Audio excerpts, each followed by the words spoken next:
Members, it's my sad duty to inform the House of the death of our colleague Takutai Tarsh Kemp, ONZM. Takutai represented the election of Tamaki Makaurau as a member of Te Pāti Māori. During her time in Parliament, quite apart from constituency obligations, she served on the Social Services and Community Committee. I extend my sympathy and prayers to her whānau and acknowledge her contribution to public life in New Zealand. I also extend my sympathy to Te Pāti Māori members who are today supporting her whānau in Tamaki Makaurau. I call on the Honourable Tama Potaka. Te maunga o te whare. I move that the House expresses its condolences and send its aroha to the whānau of Takutai Tarsh Kemp and that the House do now adjourn. Takutai Tarsh Kemp, haere po te atu rā. O te atu rā ki te pō, ki tua tini ki tua manu ki te tua iwi roa o te motu nei, tō tāwa iwi roa pai maunga o rua hine. Kia haere atu koe ki te rei, ki te reina. Koira hoki ngā wāhi, whakawawāhi wairua o tātou mātua tupuna. He uri koe nā te ahi kāroa o te puko o te ika tae atu ki te tūkūrai o Taranaki. He mārei kura nanga kāwai te pairu, te hika kahukare, te aitanga rongo maitara, nā te tama kōpiri. Koia hoki ngā uri, i māre nātu i moitahi atu ki ngā iwi take o te puko o te ika, ko Ngāti Hotu, ko Ngāti Whatu Mamua, ko Nuku Te Aio, ko Haumoe Tahanga, me ngā iwi o tērā wāhi o Mōkai Pātea. Tai atu ki ōku ake o Takirau, haere koe ki te takitini. Tātou ngā uri whakatupu, ngā uki whakatupu, o ngā whenua e takatakahi te ope kātua o Aotearoa. Tai atu ki a ōrua matua kai manawa, ki a rangipō waiu, ki te riu o puanga e rā o ngā wāhi o tātou mātua tupuna. E taku kaku kahu tātara ari ki Tawaroa. Pōrua mai tō matararama ki tēnei ao. Ina nahi i konei koe, i tēnei rā kei whē koe. Ko ngā puti e whakatinana me te haki o Te Pāti Māori e whakamākona i tō tūru, haere, ngunguru atu te pō, ki o tāua tupuna ki te pō. Ko ki te huki kua whakararangi mai, i tō mātou he mana, māngai hoki, i etehi o ngā takahitanga i whāia e koe. Ko koe, te kai whakahaere o te kāhui kanikani. Te rangatira o ngā rangatahi. E roto i o mahi ki manu rewa, tai atu ki ngā mahi ki tērā wahine rongonui kanikani o Aotearoa, i kanikani atu i te taha Justin Bieber, ko koe ke tōna taha. Engari, ko ngā mahi o te ahi kāroa, i kawe atu koe ki manurewa. Kia kā hoki te ahi ki te taitonga o Tāmaki Makaurau me mihi kā tika.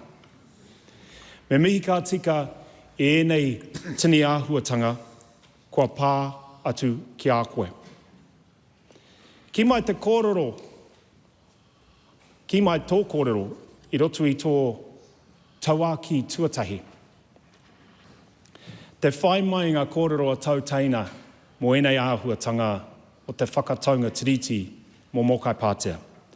Whakahukia mai tōku whenua tōku whakapapa, kia whakapiki ai tōku whānau me tōku wairua. E ki anga kōrero hoki e whakakenakena nei a e whakawehi nei i te hinengaro a tēnā iwi o Mōkai Pātea ko koe te whakatinanatanga o te kreeme nui. Kei te tārewa tonu te wā, ko tāku kia me te kaura, kia te reo hoa. Engari, Takutai, whai nei i tō ingoa, te manaaki te moana, te manaaki te whenua. Nā reira, koia hoki ka ki mai te kōrero ki te manaaki koe i te whenua, ka manaaki te whenua i a koe. Nā reira, tēnā koe me o tūpuna, me ngā piringa whakapapa I Wainganui a Tāua, arā ngā uri a I hākara te raro me te pai o te rangi. Ko ia, ko Shannon Halbert, ko haere ki rā wāhi Titi Paku Ararai, tō Tāua kōkōrangi, tōhunga, Che Wilson, tai atu ki te auwahine, ki taku auwahine, ki taku tuahine, Sky, mi hana ki a koe pēni, me tō Tāua whanaunga Pākehā nei a Willie Jackson te uri a Batley nei. Nā reira, ko koe hoki ki au nei, te raurangi Māori o Te Pāti Māori. Whakamākone te nākau, engari tēnei wā whakaroi mata I te karu. Whakapauri hoki I te hinengaro whakaaro. Ki mai te kōrero a tō tātou kingi tūheitia, ko te tau te whiro te tuawhitu. Amohia ake te ora o te iwi ki puta tātou ki te whaiau ki te ao marama. Nau anō I hiki I tērā kianga kōrero, engari I hiki hoki I tēnei mate e kōhuru nei I te iwi Māori. Tērā hoki tōna whakaaro me Māori ia wā ia rā. He iwi motu hake, he iwi taurikura e kore tātou e ngaro. I whai hoki koe, I tērā takahitanga a tahu pōtiki wirimu rātana me o tāua ake o te kāhui morehu ki rānana. Whai hoki koe me ki I ngā mahi a ngā ana here pono, tai atu ki te māngai aia nei, ake nei, ai. Nā reira, kare au I te whakatoroanga ngā kōrero, engari te tū hei waka kōrero o tēnei te Pāti Kāhurangi, me te tuku roimata ki a koe, engari ki te kara pine mai, hei whānau kotahi ki tēnei pāremata. Tātou, e kara pine mai nei, e awhi mai nei, I te rau me te haki o te Pāti Māori I tēnei wā. Ka whai ia I tēnei wā, te wā o te kai ruri I te tau tawhito, te kai huaki I te tau hau. Ko ia ko puanga e tere mai nei, ko matariki e piata mai nei. Ki te whakakiki I te kupenga a tara mainoku. Ka te kau mārua marama, mātou ka tangi mau, a taino ki te wā ka hawa mai tō mate, ngā mate o te tau te tūnei, kia tai atu ki tua o Pohutukawa. Kei taku Pohutukawa, kei taku tuahine, kei taku tuahine te pairu o ngā iwi o te puko o te whenua, te puko o te ika, te taitonga o Taranaki, te rahi hoki o Tāmaki Makaurau. Pōrua mai tō matararama ki tēnei au. Mr Speaker. The Honourable Penny Henare. Tēnā koe, Mr Speaker, and if you'll indulge me to allow me to sing my lament, and I ask those who do know the words, however, remain seated in the House. E pato hau he weni raro, he ho mai aroha, ka tangi atu au I konei, he aroha ki te iwi, ka momotu ki tā whiti ki pā hae rau. Ko wai e ki te atu, kei wheaku hoai muara, I te tōnuitanga, ka hara mai tēnei kata au e he, ka rau nai ti aui.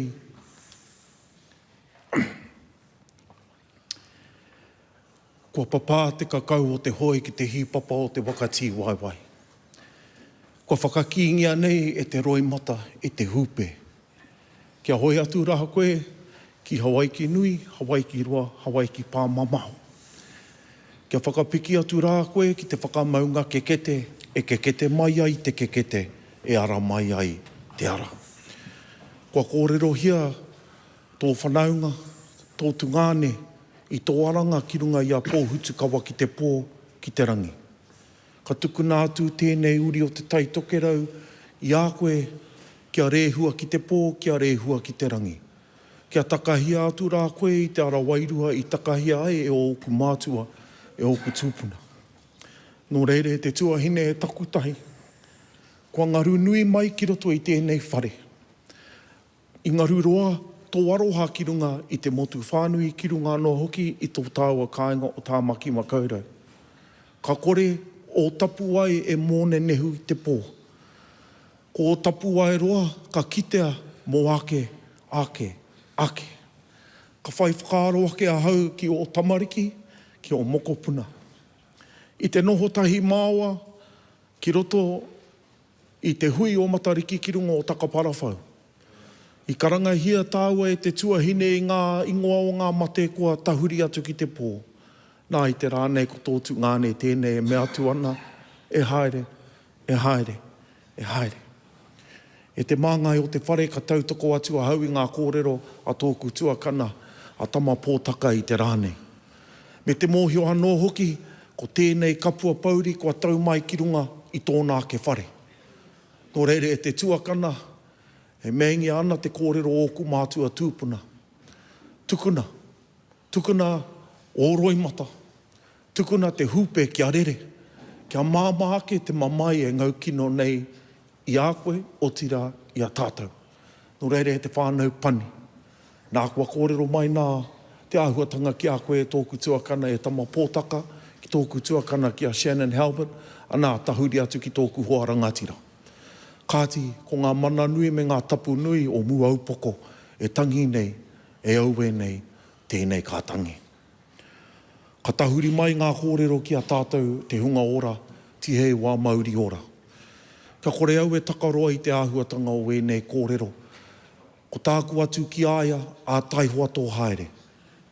Ka tau te whare pāre mata ki runga i a koe, ka rongo mātou i tō kiri. Ka tau iho anō hoki ngā roimata ki runga i tō wakati waiwai, kia tere atu rā koe ki te wāhi, i whakatau ki te ai e o tātou mātua, e o tātou tūpuna ki te pō. I te māngai o te whare, ka nui tēnei māku. Ka waiho nātu, ka whakairihi ake waku kōrero ki te pātū o tō tātou whare, ka tiki nātu rā ki runga i ngā marae, ka tau tō tātou tuahine a takutai, tēnā koutou, kia ora tātou. This is a split called Te Ana Tuiano. Te manu ka rere, te manu ka tau, te manu ka rewa. Tēnei e whakaroa ke i au e kite ana Takutai Tarsh Kemp ki runga nā triti o manu rewa. Auwe te aroha, auwe te mamai. E te tuahine haere, haere atu rā ki o tūpuna. Haere atua ki nā uma o rātau mai e whakanui ana nā kōrero i nā kaunui ana koe ki roto i tēnei ao. Tara i takahi koe i tō ao. Haere atu rā. Te hoki atu nā mahara i a koe ki tēnei o nā whare, nā kaupapa i whakanui ana e koe. Kia hawa no te rangatahi.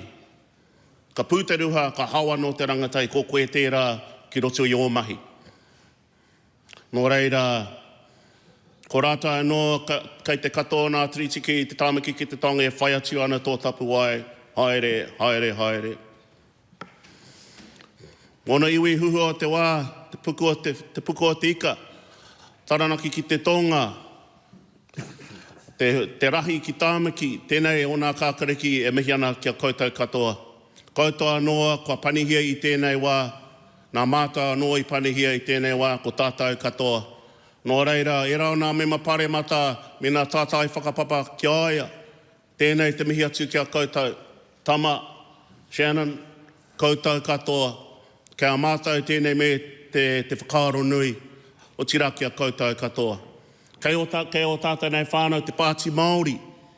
E tere ana tō rātou nei haere ki Tāmaki Makaurau kia noho tahi me tō rātou nei taonga, tō rātou nei tuahine, tō rātou nei hoa. Anei anō nā kākariki e mihi atu ki a koutou katoa. E mihi atu ki rotu i nā āhuatanga I kaha koe te manaaki ki rotu I tō wā, I tō ao. Ara tēnei te hihe te kumeroa nā kōrero hoi kei te tuku atu mātou nā mihi o Marama Davidson I tēnei wā, kei tāmaki ai I tēnei wā, kei te whai ia kia noho tahi ki tōna marae, o na rahina marae, kia tukuna tēnei me te ringa āwhina, te ringa manaaki ki aia. Nō reira, e te whare, ane anō nā kākariki, e mihi ana e tautoko ana te mōtini I takatua tamapōtaka I tēnei wā. Kia whai whakaro tātou ki nā kaupapa nui, nā kaupapa e nā kai nui ana a takutai I tēnei wā. Nō reira, e te tuahine, haere atu rā, nō reira, I tukunau te rākau, kia Chloe Swarbrick, kia tukuna ona whakaro, nā mātou, nā kākariki. E te māngai. That smile and sense of humour and the warmth of Takutai Moana Tarsh Kemp will never leave us. She was a thoughtful, kind person who lived her values through her service. Before arriving in the trenches here, as our benchmates in Te Pāti Māori always say, she spent 2 decades in health, primarily Māori health and youth development, and led, notably, as the tumuaki of Manurewa Marae. She also loved a kanikani, as others have acknowledged, directing Desire Dance Academy, the first Aotearoa hip-hop dance crew to represent at World Hip Hop Champs in the USA.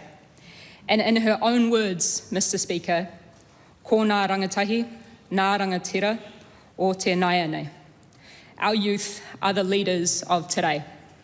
She knew where she came from and she knew where she was going. But more than that, she knew who would come after, and she actively nourished their creativity and their compassion. Mr. Speaker, people often ask how those of us inside of these halls of power stay sane in here. And I often tell them that actually it's what is on the outside that counts. Takutai Tarsh Moana Kemp knew who she was, where she came from and what she was fighting for. He tangata, he tangata, he tangata. The people, the people, the people. I remember seeing her smile for the first time in a while at the beginning of last year across crowds of people at Ponsonby Pride Parade, just after she had returned from quite a period of treatment. And we talked there about how, upon her return, we would be collaborating on enhancing the health and the well-being of the Waitemata, Tikapa Moana, our Hauraki Gulf, and fighting to house and to feed our people. And Mr. Speaker, I want to acknowledge in the loss and the grief that we hold today, that Takutai's light and work continues to shine on. And as was just acknowledged, Marama Davidson is in Tāmaki Makaurau in South Auckland today and is doing everything that she can to get to her whānau and to bring our aroha to them. Mr. Speaker, we want to send all of our aroha to her whānau, our friends in Te Pāti Māori, and the broader community across South Auckland, across Tāmaki Makaurau, and all of Aotearoa. In moments like this, Mr. Speaker, I think that we are all gravely reminded of how fragile life is, but how the great stabiliser can indeed be love and integrity. Moi mai rā, e te tuahine. The Honourable David Seymour. Thank you, Mr. Speaker, and it's with great sadness that I'd like to acknowledge the passing of our parliamentary colleague, Takutai Tarsh Kemp. Takutai came to Parliament because she was devoted to improving the lives of Māori, particularly tamariki, and giving them greater voice through the vessel of this House. Her background spanning 20 years in the health sector before she became elected as an MP for Tāmaki Makaurau in 2023 allowed her to come here with a strong focus on social wellbeing, and youth mental health. She was also a figurehead in New Zealand's highly regarded hip-hop dance community. She was awarded the New Zealand Order of Merit in 2021 and the Queen's Birthday Honours for her services to youth and to dance. She was a true representative, and in her brief time in Parliament, she made a firm impression. She left no doubt about what she was here to do, who she was here to serve, and she did that even while facing and battling a chronic illness. New Zealand's a small place, sometimes smaller than people might realise, and I acknowledge one of her whanaunga who works in my office and was truly saddened, and I wanted to put Tangi's loss on record. Finally, I want to acknowledge the loss that Te Pāti Māori will be feeling today, having lost a dear colleague and no doubt a dear friend. All members of this House, including all members of my party, ACT, extend our sympathies to you. The government's deepest sympathies are, of course, with Takutai's whānau. Our thoughts and our prayers are with them as they go through in the coming hours, days, months and years, the difficult process of mourning, grieving, reflecting, and ultimately celebrating a life well lived. She's gone far too soon, and to her we say farewell, and may she rest in peace. The Honourable Shane Jones. Tērā te uera, e ko i te rangi e wahiru ana, raru ngorua pehu, raru ngotaranaki, ka hore ia nei, ho te tohu o te mate, unuhia e takutai, ko te ata o te whenua kangaro.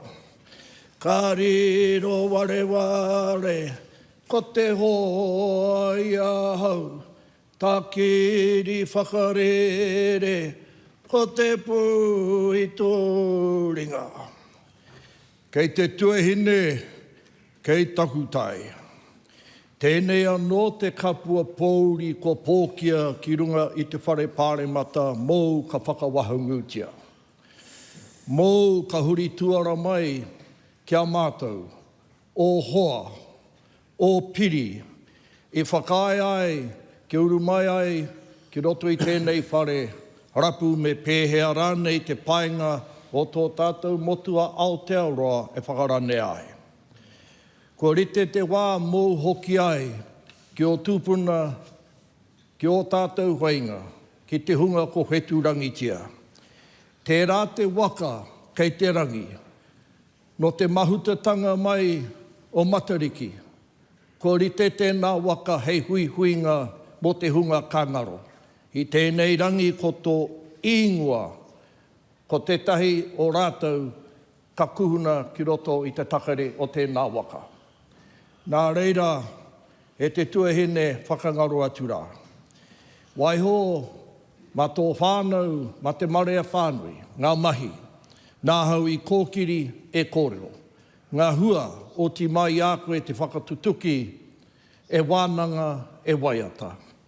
Kei te tuahine, haere, haere, haere o ti atu e. Takutai Tarsh Kemp, Order, New Zealand, Merit, rest in peace. We have the great privilege of representing our parties and representing New Zealanders, Mr. Speaker, in this, the highest court of the land. Takutai was such a profound name, highly regarded throughout the tribes of our country. She has left us today. Sadly, she is not the only member of our ranks to have disappeared during the life of this Parliament. As other speakers have said, gone far too young. Yes, politics is a contest, but at the base of politics is the pursuit of humanity. And today we respect the contribution that this woman has made to our nation in the various pathways her life has taken her down. And perhaps as reflective of her personality, I can say nothing better than what is outlined in Romans. Be devoted to one another in love. Honour one another above yourselves. Farewell, Takutai. The Honourable Carmel Sepuloni. Mr. Speaker, I want to start by acknowledging and endorsing all of the words spoken today by colleagues across the House. I particularly want to acknowledge the words of our colleague and orator and friend Penny Henare. I want to recognise the connection that Takutai Tarsh Kemp and Penny formed through some trying circumstances, but the dignified way in which that relationship was upheld. On that note, I also recognise our wider Māori caucus, for whom this loss is more personal and more deeply felt. Just over a year ago, we stood here in this house in shock, grieving the loss of our Samoan brother, Whaanana Efeso Collins. It is hard to fathom that we are here again, but this time grieving the loss of our Te Pāti Māori tuahine, Takutai Natasha Moana Kemp. To the whānau of our colleagues and our friends, we mourn with you and send you all of our alofa. On behalf of our leader, Chris Hipkins, the Labour Caucus and the Labour Party, I want to recognise that Takutai Tarsh Kemp leaves a legacy of service that goes back much further than her time in Parliament.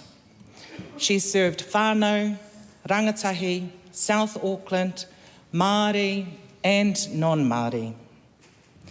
I'll never forget the first time I met Tash. It was at Manurewa Marae. She was a ball of energy, so grounded, so clear on the kaupapa, running the marae and the services they provide to the community like a fine-tuned machine. We all know the deal. So many leave the community front line for politics to try and make systemic change, with the hope that by making that systemic change, the ambulance at the bottom of the cliff would be made redundant. The sadness that we all feel today for the loss of this wonderful woman is paired with a regret that, given the health challenges she faced and the short time she served in this house, she didn't have the opportunity to do all we know she had the potential to do here.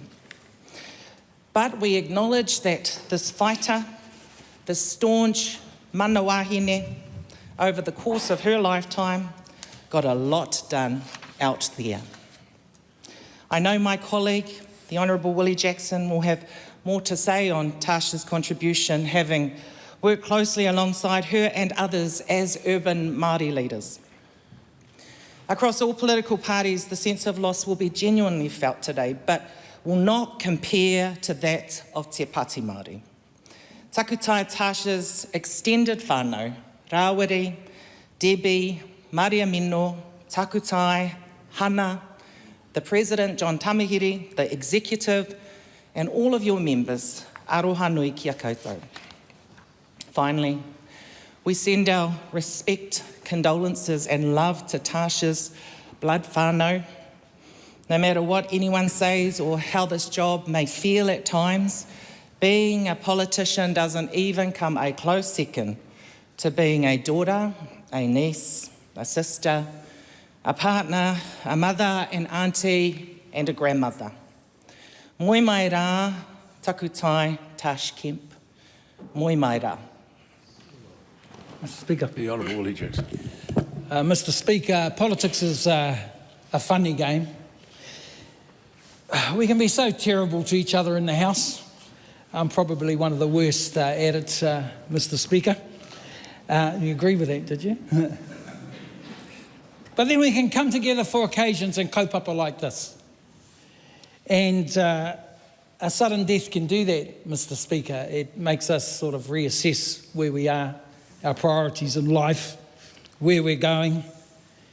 And the reality is, if we can't come together for this type of kaupapa, well, we can't come together for anything, can we?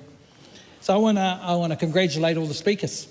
All the speakers, we have a bit of disagreement with every now and again, but I think everyone's done well in terms of this kotahitanga. And these are special moments, Mr. Speaker, special moments for the House. You know, Tarsh was a wonderful person. She was a beautiful soul. And, this is such a taumaha time. And I heard about the dancing, Mr. Speaker. I always used to challenge you to a dance, but we never ever quite got there. She was just a vivacious, beautiful person. She was a big part of our movement in South Auckland, which was the urban Māori movement. And she led Manu Rewa Marae and Papakura Marae, our marae, ngā whare wāte, Te Puia Marae and Māngere. And she was just an inspiration because she came from that background of working for our people, and her priorities were supporting, uplifting and empowering Māori. And as Carmel Sepuloni said, a mana wahine, just such a great example, an absolute powerhouse in terms of the Manu Rewa Marae. As a CEO, she was at the forefront of whānau ora, rangatahi development, Māori language development, community development, you name it, and Tarsh was doing it. And before that, as I said, she was, I don't know if she was quite the dancer. She sort of made out she was the dancer, but I think she was a bit like me, more the manager, Mr. Speaker. In the hip-hop world, I said, I never quite got to where you were actually in that hip-hop world, Tarsh. But she was directing and organising some of the best dancers this country has ever seen. Just magnificent. Just magnificent. And in the area of mental health, particularly, in the area of youth suicide, she just did some fantastic work. She was such a vivacious, passionate woman. I was listening to Tama Pōtaka and that last committee we did, Tama, in terms of where Tama was fronting it, and we were all giving it to Tama Pōtaka at the select committee, and she had the last kōrero, didn't she? And oh my goodness, it was very, very clear what she felt about her relation, Tama, in the national government. And Audrey Young put that in the Herald this morning. I thought that was fabulous. Fabulous, because in many ways, as the minister knows, it sort of sums up Māori politics. We just can go to war sometimes. Tama can be terrible to myself and Penny Henare, terrible. And Shane Jones, and particularly Winston Peters. We can destroy each other, Mr. Speaker. We can destroy each other. And then you wouldn't think it was the same people. We'd be having a cup of tea and a kai out the back at the marae. It's the nature of Māori politics. And when I look at Manu Rewa and I look at my brother Penny over here, Penny Henare over here, who's almost been traumatised by this, Mr. Speaker. You would not have believed that a war went on in South Auckland for that Tāmaki Mākoto seat. You would not believe how tough it was, the different sides, how passionate people were, and people would have thought that they would have been enemies forever. But their whanaungatanga ties them forever and a day. And I think that's the difference between, with Māori politics. We will always be tied by our toto, by our whakapapa, and by our identity. And Penny Henare and Tarsh Kemp couldn't have been any closer. So he's shed a few tears for Tarsh today. We all shed a few tears for Tarsh. A passionate, vivacious, magnificent woman. And it's only right that we honour her today. So I thank the House. Thank you everyone for your memories of her. He wahine tō. No reire e te tuahine e kore mātou e ware tō kaha ki te kōkiri ngā kaupapa Māori i ngā wā katoa. ki te kōkiri tō tātou ahurea. E kore mātou e wareware, e te tuahine moi mai, moi mai, moi mai rā. The question is that the motion be agreed to. Those of that opinion will say aye. Contrary, no. The ayes have it. Ask the members to stand and join with a waiata for the late member. Well, this is where you get to show your talent, Willie. If you'd start us off, would be good. What we do? Whakaria amai, tōni peka ki au,